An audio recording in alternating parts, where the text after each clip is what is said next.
Halo, apa kabar? Pernah nggak sih kalian butuh data dari pemerintah tapi terus bingung, aduh gimana ya caranya mulai dari mana? Tenang, soalnya akses informasi publik itu hak kita semua. Ini alat yang powerful banget. Nah, kali ini saya bakal kasih tahu panduan lengkapnya, langkah demi langkah supaya kalian bisa pakai hak ini. Nah, ini dia. Rasa bingung pas butuh data pemerintah buat skripsi, kerjaan, atau bahkan cuma karena penasaran? Itu wajar banget.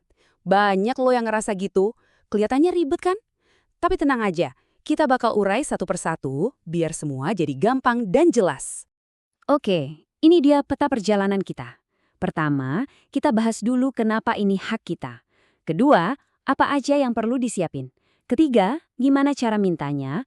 Keempat, setelah minta, terus ngapain? Dan kelima, kalau ada masalah, lapornya kemana? Yuk, kita mulai dari yang pertama. Oke, bagian pertama. Ini penting banget buat diingat ya. Minta informasi ke badan publik itu bukan kayak kita minta tolong atau minta belas kasihan. Bukan. Ini adalah hak kita, hak dasar sebagai warga negara yang dilindungi penuh oleh hukum. Dan ini bukan omong kosong loh. Hak kita buat tahu ini dijamin oleh undang-undang. Payung hukum utamanya itu Undang-Undang Nomor 14 Tahun 2008 tentang Keterbukaan Informasi Publik. Jadi, sekali lagi, pas kita minta data, kita itu lagi menjalankan hak kita yang disupport penuh sama negara. Jadi harus percaya diri. Sip, udah tahu kan landasan hukumnya kuat? Sekarang kita masuk ke tahap persiapan. Anggap aja kayak mau masak. Kita siapin dulu semua bahannya biar nanti pas masaknya, wus, lancar jaya. Yang paling pertama dan utama, siapkan dokumen identitas.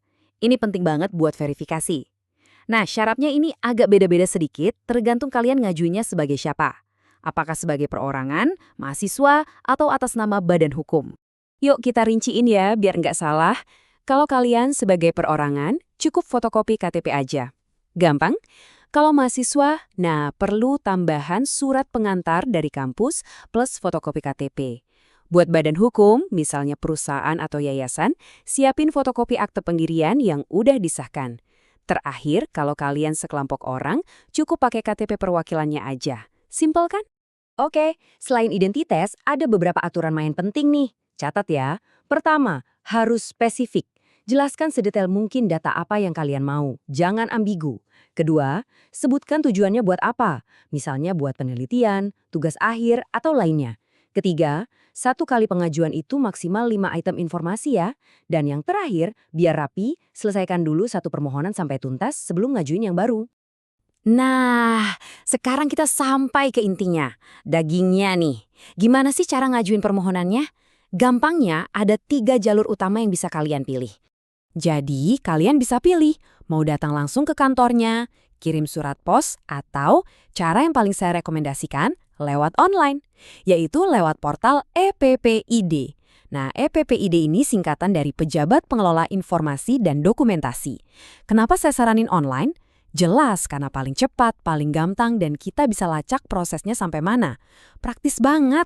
Nah, buat yang mau lewat jalur online, langsung aja tuju ke portal resmi PPID.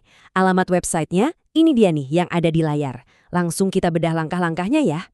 Prosesnya tuh lurus banget kok. Gini, pertama, buka websitenya, terus pilih unit kerja yang dituju, dalam hal ini Ditjen PSDKP. Kalau belum punya akun, ya daftar dulu. Isi formulir online-nya, terus upload dokumen identitas yang tadi udah disiapin. Nanti, tunggu aja email verifikasi dari petugas PPID-nya. Kalau udah dapat, tinggal login pakai username dan password kalian.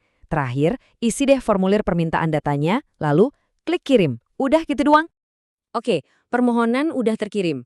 Terus gimana? Nah, biasanya langsung muncul 2 pertanyaan, kan? Pertama, nunggunya berapa lama? Kedua, bayar nggak sih?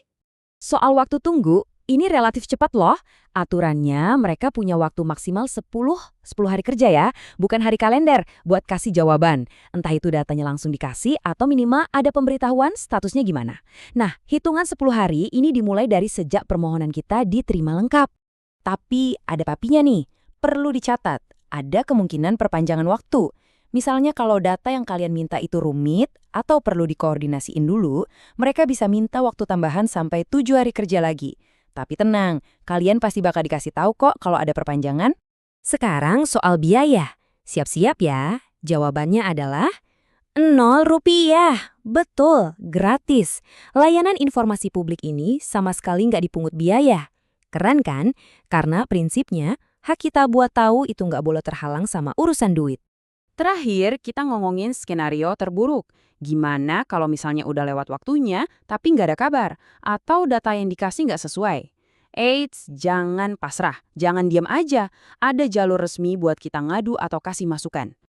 Pilihannya banyak banget, bisa lewat telepon, WhatsApp, email, sampai kirim surat lagi. Malah, ada juga portal pengaduan nasional di lapor.go.id. Nah, kontak-kontak ini mendingan dicatat deh. Anggap aja jaring pengaman kalau ada apa-apa. Oke, jadi kita rekap ya poin-poin kuncinya. Cuma ada 4 hal yang perlu kalian ingat. Pertama, ini hak kalian dan dilindungi hukum. Kedua, siapin dokumennya yang benar. Ketiga, biar gampang pakai aja jalur online EPPID. Dan keempat, prosesnya itu cepat dan yang paling penting, gratis. Gampang kan? Ujung-ujungnya, informasi itu adalah kekuatan. Kekuatan buat kita ikut ngawasin, kekuatan buat bikin sesuatu yang baru, kekuatan buat berpartisipasi. Nah, sekarang kalian udah tahu caranya. Pertanyaannya bukan lagi gimana caranya, tapi kekuatan apa yang akan kalian bangun dengan informasi ini. Coba direnungkan. Terima kasih banyak sudah menyimak.